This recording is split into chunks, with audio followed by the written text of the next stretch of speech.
बोलिए सदगुरुदेव की जय।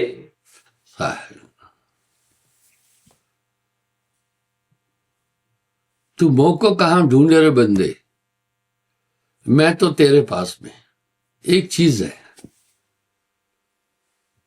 यदि समस्त ग्रंथों का अध्ययन करेंगे, एक बात बड़ी स्पष्ट आएगी उसमें, आत्मा अंति ईश्वर है। क्यों भटकता फिर रहा है तू तलाशे यार में, यह सिद्धांत अपेल है। ऐसा एक समय आया जबकि अध्यात्म विद्या मात्र कुछ लोगों के पास थी, लेकिन साहब ने वो क्रांति ली कि ये जन जन तक पहुंचाई। कहीं पर भी ये नहीं लिखा है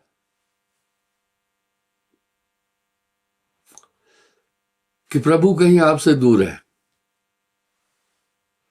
मैंने एक बात बोली,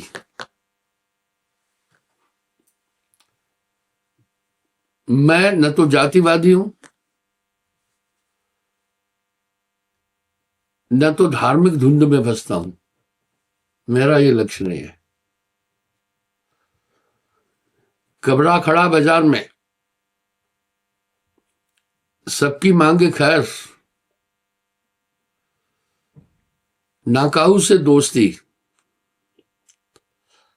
ना काहू से बैर, कबीरा ना काहू से बैर। इस बात को मैं हजारों बार रिपीट कर चुका हूं।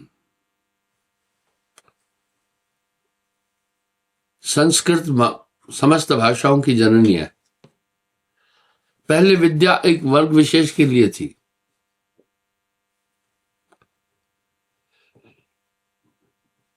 और भक्ति भी वर्ग विशेष के लिए थी। आप देखें, शंभुक ऋषि जब तप कर रहा था तो उसका विरोध किया गया। ये बात शास्त्रगत है।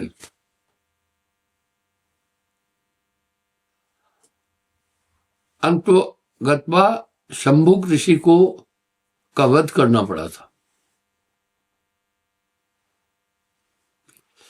यानी पहले भक्ति और विद्या विशिष्ट लोगों के लिए थी, लेकिन साहब ने ये समीकरण चेंज कर दिया। बड़ा व्यापक दृष्टिकोण था उनका। वो कैसे किया? उन्होंने एक सृजन किया चौपाइयों का, दोहे, छंद, सोरठे, रमैनिया। उनमें आम आदमी की भाषा का मिश्रण कर दिया। उन्हें समझने के लिए किसी विशेष ताकत की जरूरत नहीं थी।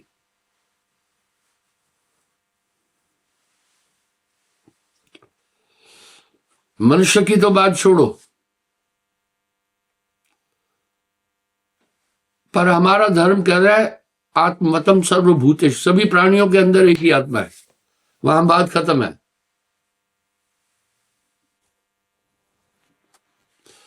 गहना एक कनक का गहना, जैसे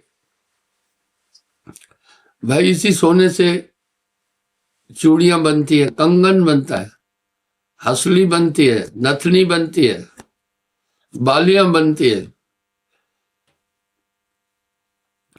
स्वर्णकार उनमें केवल सोना ही देखता है। इस तरह कुम्हार मिट्टी से विविध प्रकार के बर्तन बनाता है। सुराही बनती है, घड़े बनते हैं, दीपक बनते हैं, मूर्तियां बनती है, कई चीजें बनती है, लेकिन कुम्हार को उसमें सिर्फ मिट्टी नजर आती है। इसी तरह से नाना शरीरों को धारण करते हैं आत्मा कर्मानुकूल। तो एक बहुत बड़ी क्रांति लाई। और उन दो शब्दों में क्या क्या प्रविष्ट था वो ध्यान से सुने। एक विद्वान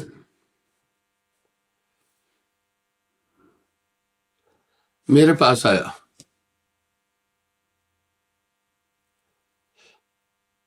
उसने मुझसे बात की। कहा 600 साल पहले जो कबीर साहब ने बोला उसकी प्रासंगिकता आज के वर्तमान युग में क्या है। विद्या का भी एक अहंकार है। विद्या थोड़ा, मैं विद्या के विरुद्ध हूं ही नहीं। विद्या हमें जीवन जीने की कला बताती है।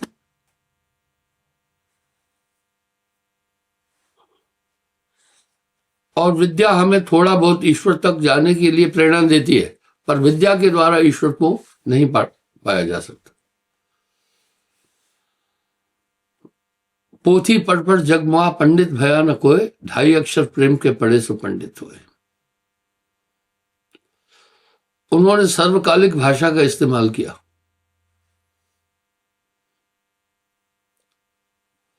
वो आज भी प्रासंगिक है भाषा।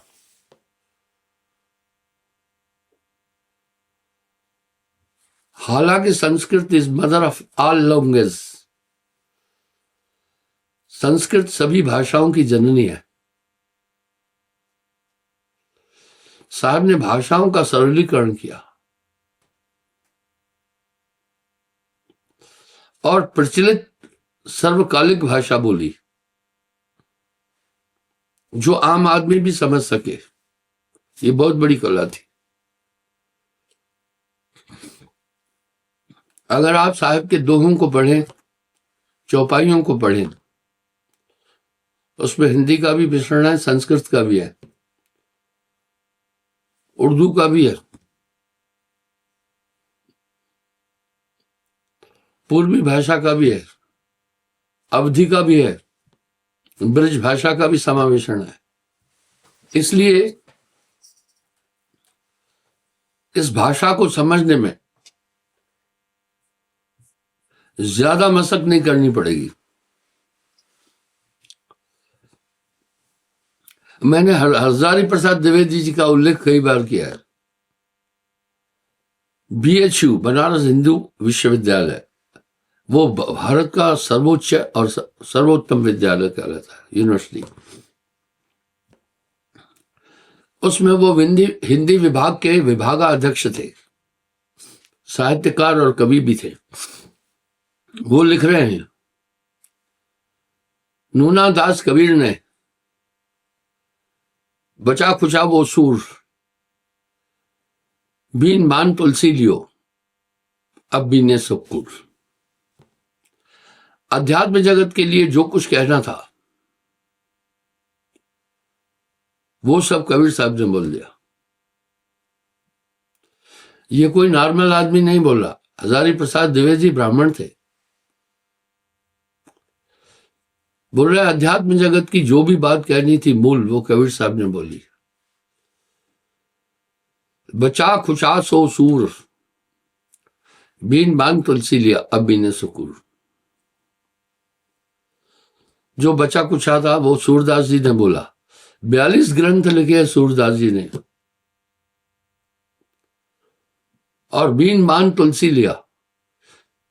रामायण में बाकी कुछ जो बचा था सब कुछ वो गोस्वामी जी ने किया। अब बीने सो कूड़, कूड़ का मतलब झूठ है।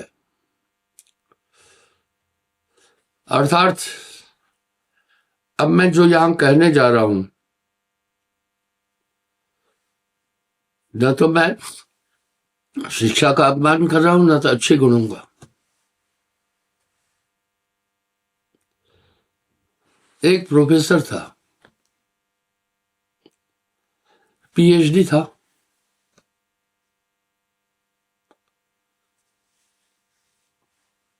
मैंने उनसे पूछा मैं यहां ये कहने जा रहा हूं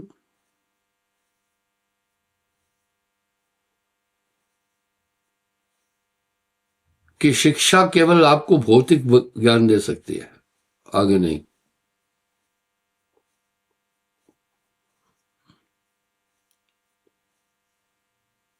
तो मैंने उनसे एक बात पूछी,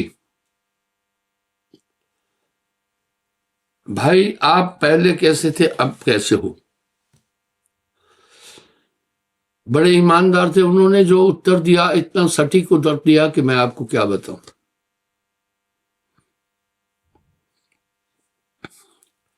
उन्होंने कहा, गुरुदेव ये नहीं पूछते तो अच्छा था।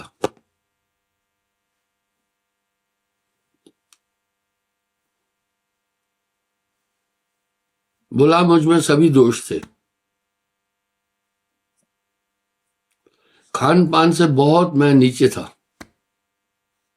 आचरण से तो मैं बोलना ही नहीं चाहता हूं मैं कैसा था, कैरेक्टर से। ऐसा दुनिया का कोई दोष नहीं जो मुझ में नहीं था। आप देखो पीएचडी करके सुधार नहीं हुआ,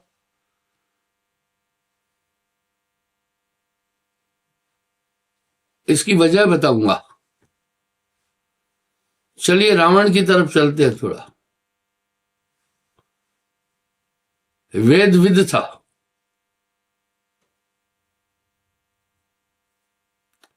उत्तम कुल पुरुष के वंशा। देखिए कितनी बड़ी भूल कर दिया परिस्त्री गमन के लिए, सीता जी का हरण किया, पढ़ा लिखा, वेदविद, वेदज्ञ, चेंजिंग नहीं हो पाई। साथ में एक बात बताना चाहता हूं, पहले बनी प्रारब्ध पाछे बनी शरीर।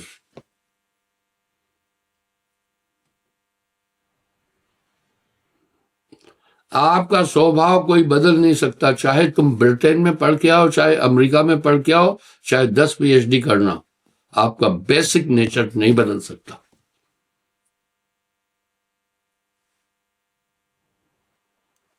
मेरे इस वाक्य पर मंथन करना।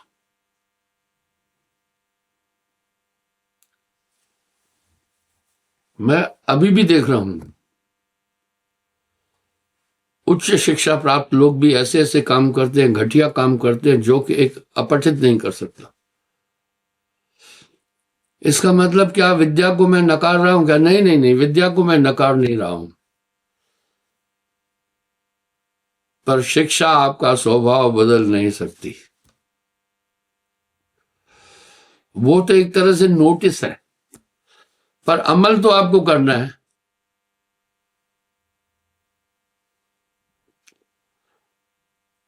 इसलिए पहले बनी प्रारब्ध पाछे बनी शरीर। जब भी कोई फिल्म बनती है, स्क्रिप्ट पहले लिखी जाती है, पटकथा, उसके बाद फिर उसके लिए पात्र चुने जाते हैं। आपका शरीर प्रारब्धान को अनुकूल मिला। मैंने ये उदाहरण कई बार दिया। एक दुधमुहा बच्चा बोलना नहीं जानता था, उसकी मां बोला, साहब जी ये बड़ा जिद्दी है। अब सोचो इसको जिद कहां से आई। कुछ बेसिक चीजें सभी जीवों में मौजूद है अंदर से ही। बोला कभी कभी मैं काम में बिजी हूं, फीडिंग टाइम पर नहीं कराती हूं, तो बाद में इतना गुस्सा होता है, फीडिंग ही नहीं करता है।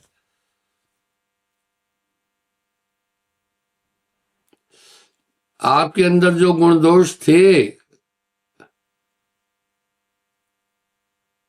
वो कोई मिटा नहीं सकता, केवल संत जन मिटा सकते, बाकी कोई नहीं मिटा सकता।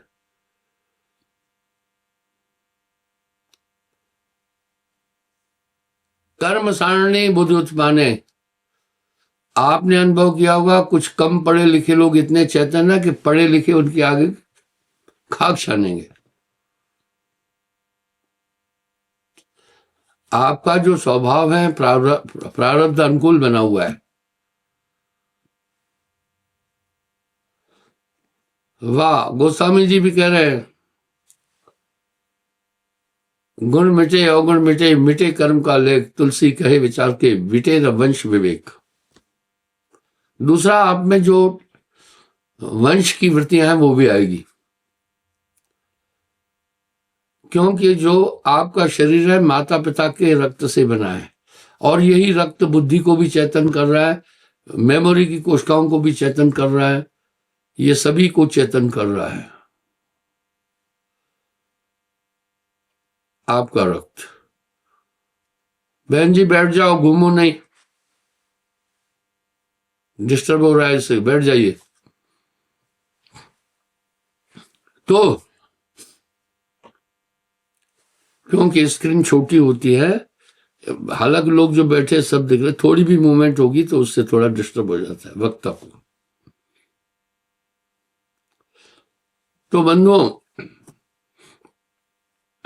इस तरह उसने मुझे कहा कि गुरुदेव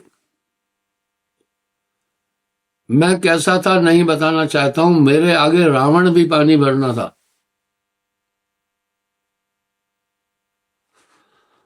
दुनिया के अंदर कोई ऐसा दोष नहीं है जो मुझ में नहीं था।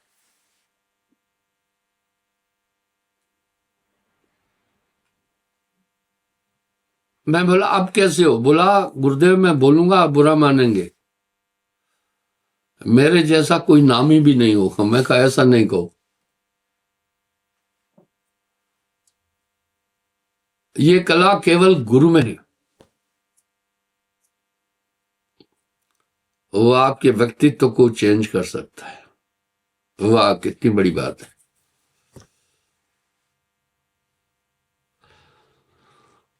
गुरु को कीजिए दंडवत,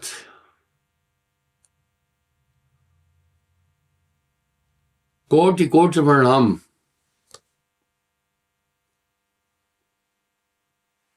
गुरु को कीजिए दंडवत, कोटि कोटि प्रणाम। कीट न जाने भृंग को कर ले आप समान। भृंगे में ये ताकत है, कीड़े को पकड़कर उसको अपनी तरह बनाता है, उसकी पूरी वृत्तियां बदल देता है।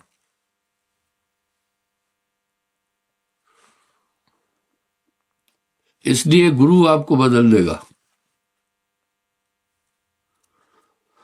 बस आप अपने दिल से जानिए मेरे दिल की बात। कैसे बदल देगा? जैसे भृंगा कीट को अपना तद्रुप बनाता है। यहां साहब एक शब्द बोल रहे हैं, भृंगमता, भृंगमता होए जय पासा, सोई गुरु सत्य धर्मदासा। और भृंगमते पर साहब ने कई शब्द बोले। गुरु को कीजिए दंडवत, कोटि कोटि प्रणाम। कीट न जाने भृंग को कर ले आप समान। वो चेंज कर देगा। इतनी जबरदस्त चीज उनके पास होती है। साहब ने कई शब्दों में कह दिया, करूं निज सम ओहि मैं, गुरु को कीजिए दंडवत, कोटि कोटि प्रणाम। कीट न जाने भृंग को कर ले आप समान। पारस में और संत में तू बड़ो अंतरो जान, वो लोहा कंचन करे या कर ले आप समान। देखिए मैं आपको छोटी बात बताता हूं, साहब तो छाया हुआ है।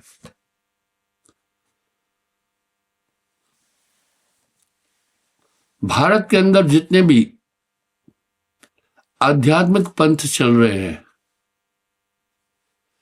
मैंने उन्हीं सभी पंथों के साहित्य का अध्ययन किया। मैं देखा क्या बोल रहे। आप मानेंगे जब मैं पूरा अध्ययन किया, अंदर से दाढ़ी वाला कबीर निकला। चाहे वो निरंकारी है, चाहे वो राधा स्वामी है, चाहे वो अपना अन्य पंथ हैं बड़े बड़े। वाह, अंदर से साहब ही निकला,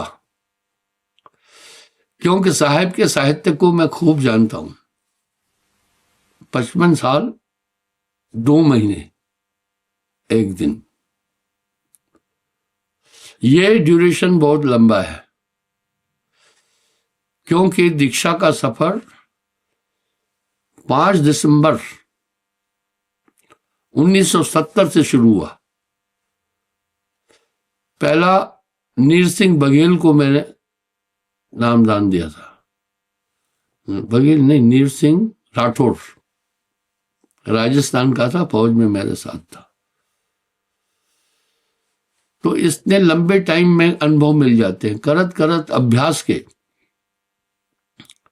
जड़मत हो सुजान, रसरी आवत जात से सिला पर पड़त निशान। सुने, इस तरह जितने भी धर्म प्रचलित है, जितने मत मतांतर प्रचलित है, सबका अध्ययन और शोध किया। उन्होंने काफी ट्राई किया है अपना मशाला मिलाने की, लेकिन अंदर से दाढ़ी वाला कबीर बाहर दिखता है। दादू दयाल जी ने ठीक फरमा दिया,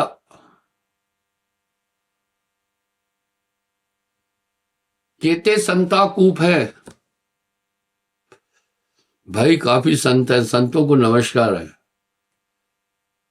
केते संता कूप है, कूप कुएं को कहते, काफी संत कूप है, कुएं की तरह। कुएं का जल भी ग्रहणीय है। प्राचीन काल में ये न तो ये वाटर डिपार्टमेंट था, कुछ नहीं था, सब अपना कुएं थे गांव में, उसी कुओं से पानी भरते थे। राजस्थान में तो ऐसा होता था कि कुआं खोदने में बहुत समय लगता है, 4-4, 5-5 गांव के लोग एक ही कुएं से पानी भरते थे। हम कुएं को नकार नहीं सकते हैं। दादू दयाल जी कह रहे हैं, केते संता कूप है, केते सरिता नीर, दादू अगम अथाह है, दरिया सत्य कबीर। केते संता कूप है, काफी कुएं की तरह है, कुएं का जल भी ग्रहणीय है। केते सरिता नीर, सरिता कहते हैं नदी को। गंगा जी के अंचल में 20 करोड़ लोग पोषित होते हैं, जमीन सिंचित करती है, कई चीजें हैं। वो उत्तर से निकलकर पूरब की तरफ बहती है। पूरा यूपी, बिहार और कई और स्टेट जो है गंगा जी पर डिपेंड है। देखो, गंगा जी का दायरा कुएं से बहुत बड़ा है।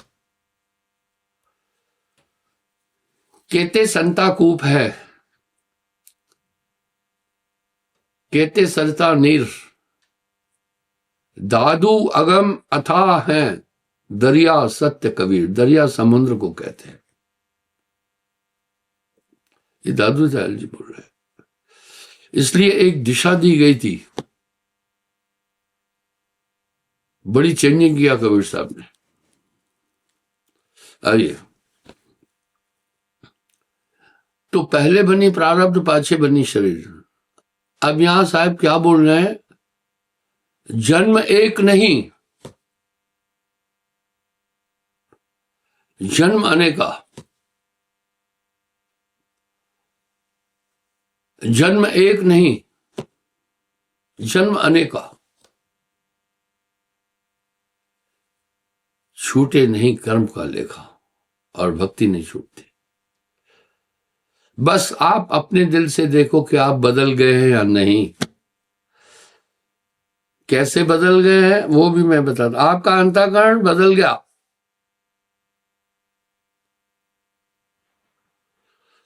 अगर आप अपने अतीत को अपने सामने खड़े करेंगे, पूरा अपना बीता हुआ जीवन और नामदान के बाद का जीवन अगर दोनों आमने सामने करेंगे, तो आपका बीता हुआ जीवन बहुत वष्ट और बेकार लगेगा पहले का, जिसमें ज्ञान नहीं था, बुद्धि शुद्ध नहीं थी, तमाम गलतियां किए जा रहे थे, पाप पुण्य का बोध नहीं था। गुरु आंतरिक ज्ञान दे देता है। जब हृदय प्रकाशित हो जाता है, आत्मा जागरूक हो जाती है, तो उसके बाद आत्मज्ञान से बड़ा कोई ज्ञान ही नहीं है। अब आत्मा आपकी जागृत है, इंद्रियों का उतना जोर नहीं चल रहा है, मन का उतना जोर नहीं चल रहा है, काम का उतना जोर नहीं चल रहा है, क्रोध का उतना जोर नहीं चल रहा है, लोभ का उतना जोर नहीं चल रहा है, अहंकार का उतना जोर नहीं चल रहा है। ये काबू में आ गए। मुझे एक आदमी ने कहा, गुरुदेव नाम देने के बाद मन को बिल्कुल खत्म कर दो। मैंने कहा तौबा तौबा, जब मन का तुम्हारा खत्म कर देंगे तो तुम्हें उठाकर शमशान घाट में फूंक के आना पड़ेगा। क्यों? मन हंसे मन रोए, मन जागे मन सोए, मन उठे मन बैठे, मन का है ये सकल पसारा, ये देही मन है। देव निरंजन सकल शरीरा, तामे भ्रम भ्रम रहल कबीरा। क्या कर दिया? घोड़े में बहुत ताकत है, जहां चाहे पटकी दे सकता है। लगाम लग गई तो फिर घोड़ा आपके अधीन है। बैल में बहुत ताकत है, लेकिन नकेल लग गई तो फिर हिल नहीं सकता है। हाथी में बड़ी शक्ति है, पर अंकुश है साथ में, तो फिर हाथी कुछ नहीं कर पाएगा। इसलिए पहले तो मन जो चाहता था आपसे करा लेता था, उचित अनुचित गलत करके बाद में पछताते थे आप। अब पहले ही पता चल जाता है उचित क्या है अनुचित क्या है, आप पहले ही चेतन है। आपके साथ में एक दर्शक लगा हुआ है। मैंने ये उदाहरण कई बार दिया है। पुराने जमाने में कहीं भी जाओ, मान लो इंस्पेक्टर सतीश के जहां जाना है तो 50 जगह पूछना है, रेवाड़ी रोड पर फलानी जगह उसका घर है। आजकल नेविगेटर लगा दो, बताता चलेगा कहां कहां जाना है आपको। बिल्कुल भी आजकल नेविगेटर सब रास्ता नहीं बताता है, भटक जाओगे, आपसे बात भी करता है। मैं बम्बोरी से भोपाल आ रहा था, मेरा भतीजा गाड़ी चला रहा था, उसने नेविगेटर लगाया हुआ था, उसको रास्ते का पता नहीं था। भोपाल की जगह उसने दूसरी जगह का रास्ता पकड़ लिया थोड़ा, और वो मेन रोड काफी चालू था, चलता हुआ था, अभी वहां गाड़ी मोड़ना मुश्किल थी।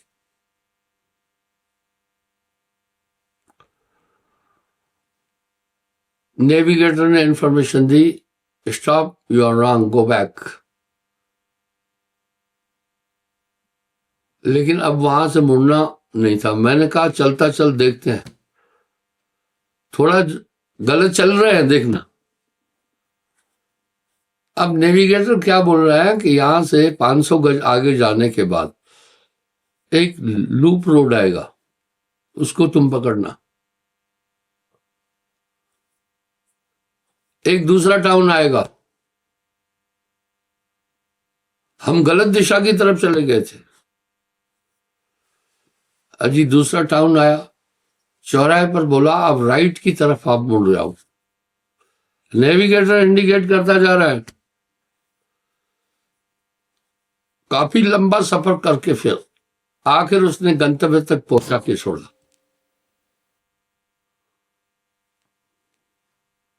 इस तरह नामदान के बाद आपको ये बताने की जरूरत नहीं है उचित क्या है अनुचित क्या है, कृत क्या है आकृत क्या है। यही नाम की प्राप्ति पर एक सुंदर शब्द कह रहे हैं, गोस्वामी साहब भी कह रहे हैं, नाम बिना सब विद सो हीना, नाम बिना पापी सो कहिए, नाम बिना मूर्ख सो कहिए, ऊंच वही जो नाम है जाना, बिना नाम सब नीच बखाना। वाह भाई वाह, क्या बात है। बिना नाम सब नीच बखाना। अभी यहां साहब पता है इंगित क्या करे, जब मैं था तो गुरु नहीं, अब गुरु है मैं ना है,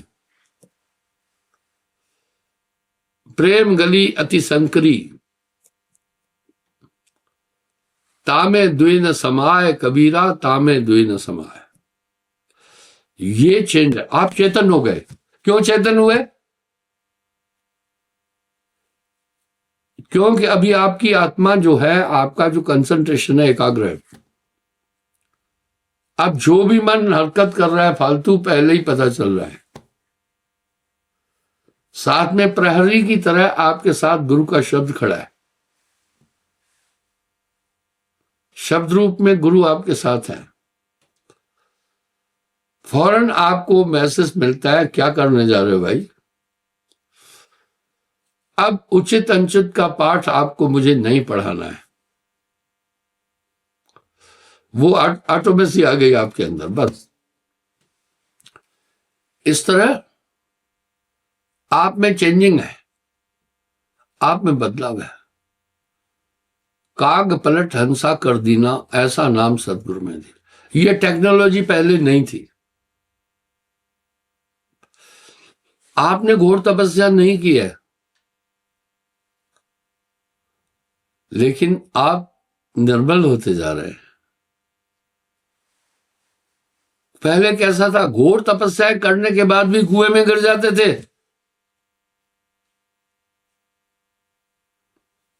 साहब के शब्दों में बहुत अर्थ छिपा है। सोना सज्जन साधुजन, टूटे जुड़े 100 बार, दुर्जन कुंभ कुमार का एक है धक्क दरार। सिस्टम में एक ही प्रयोगशाला से नेविगेटर संचालित किया जाता है सबके अंदर, और सबको क्या टेक्नोलॉजी है, सबको गाइड करता रहता है। इसी चीज को मीराबाई कह रही है, सखीरी मैं तो नाम रतन धन पायो। वाह, नाम रतन धन पायो। गोधन गजधन गाज धन, सभई रत्न धन खान। जब आवे संतोष धन, सब धन धूर समान। आप में संतोष आ गया, आप में ज्ञान आ गया, आप में एकाग्रता आ गई, आप में जागृति आ गई। इसी को कहते हैं गुरु सुरति को जगाता है। अंधी सुरत नाम बिन जानो, नाम बिना सब विद सो हीना, नाम बिना मूर्ख सो कहिए, नाम बिना पापी सो लहिए, ऊंच वही जो नाम है जाना, बिना नाम सब नीच बंगा। ये एक ताकत गुरु दे देता है, और आपके ध्यान में सब कुछ है। सूरत बस ये संभालना। अब साहब शब्द क्या कह रहे, मो को कहा ढूंढे रे बंदे, मैं तो तेरे पास में। और ये सिद्धांत सर्वमान्य है भाई, ये सिद्धांत भी सर्वमान्य है। ना तीरथ में, ना मूरत में, ना एकांत निवास में, पर साच कहो तो मारन धाई, झूठ कहा नहीं जाई। इस समय जितनी दुर्घटनाएं धर्म स्थानों पर हो रही है, इतनी दुर्घटनाएं कहीं नहीं हो रही है। मैं किसी राजनीतिक दल से बहुत दूर क्षेत्र से भी नहीं जुड़ा हूं, क्योंकि राजनीति में साम दाम दंड भेद है। मैं तो संतत्व की धारा को फॉलो कर रहा हूं। मेरा कोई मित्र भी नहीं है, बैरी भी नहीं है। मेरा एक वाक्य है, मित्रता के पेड़ पर ही शत्रुता का फल लगता है। जो आपका जितना गहरा मित्र होगा उतना गहरा शत्रु बनेगा। आपने जिंदगी में कई मित्र बनाए होंगे और कई मित्र छोड़े होंगे। इंसान अपने से ही लड़ाई लड़ रहा है तो दूसरे के विचारों को कितना लंबे टाइम तक ढोएगा। कबरा खड़ा बाजार में सबकी मांगे खैर, भाई ना काहू से दोस्ती ना काहू से बैर।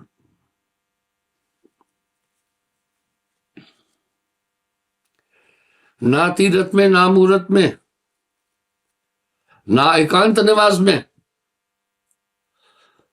कुछ लोग सोचते हैं जंगल में जाकर भजन कर, नहीं होगा।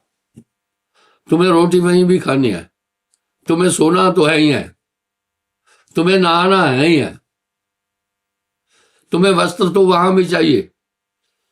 घर में सब कुछ आपको रेडी मिल रहा है। क्या बात है साहब की वाणी में, जिनसे सुमरण घर में न बने, जिनसे सुमरण घर में न बने उनसे बन जाए कबो न बने। कह रहे हैं जिनसे घर में भजन नहीं हो रहा है, जंगल में तो उनसे कभी भी नहीं बनेगा।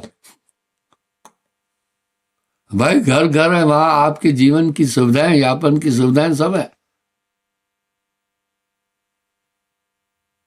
इसलिए गृहस्थ के लिए भी मोक्ष का द्वार है। पति पत्नी दोनों नामी है, एक मत हो जाता है। फिर वो आपको भोजन भी देगी, आपके कपड़े भी धो रही है, आपकी देखभाल भी कर रही है।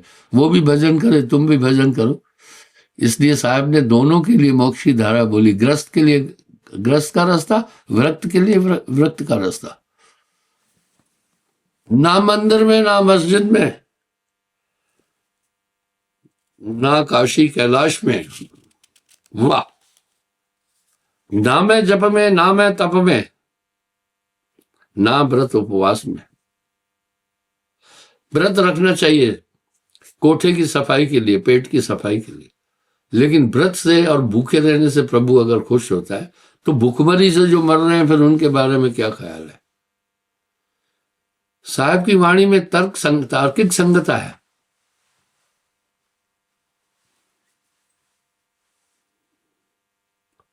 ना मैं क्रियाक्रम में रहता, नहीं योग संन्यास में। तो भाई आखिर कहां है, समझना आप।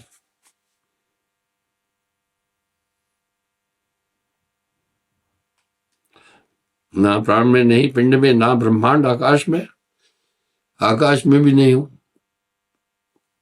ब्रह्मांड में भी नहीं हूं, कहां हूं फिर। ना मैं भ्रुकुटी भंवर गुफा में, सब श्वासों की श्वास में। वाह भाई, श्वास में है। आओ बताता हूं श्वास में कैसे। श्वास कौन ले रहा है? आत्मा।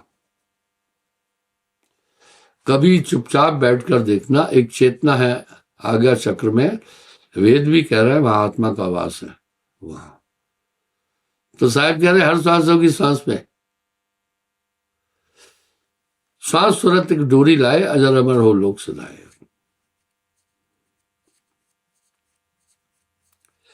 खोजी होए तुरंत मिल जाऊं एक पलक की तलाश में। कहे कबीर सुनो भाई साधो, मैं रहता विश्वास में।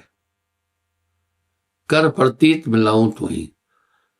तो ये बस श्वास सूरत एक डोरी लाए, अजर अमर लोक सदा। जब तब संयम साधना सब सुमरण के मां है। कबीर जाने संत जन सुमरण सबको सुना है। इसलिए सुमरण तो आपको भूलना ही नहीं है। वो आत्मा की शुद्धि के लिए। आप नहाते हैं, कुछ आलसी रोज नहीं नहाते हैं, पर स्नान करने से शरीर हल्का हो जाएगा। अगर आदमी सुबह को नहाता है पूरे दिन तंदुरुस्त रहेगा। स्नान तो जरूरी है।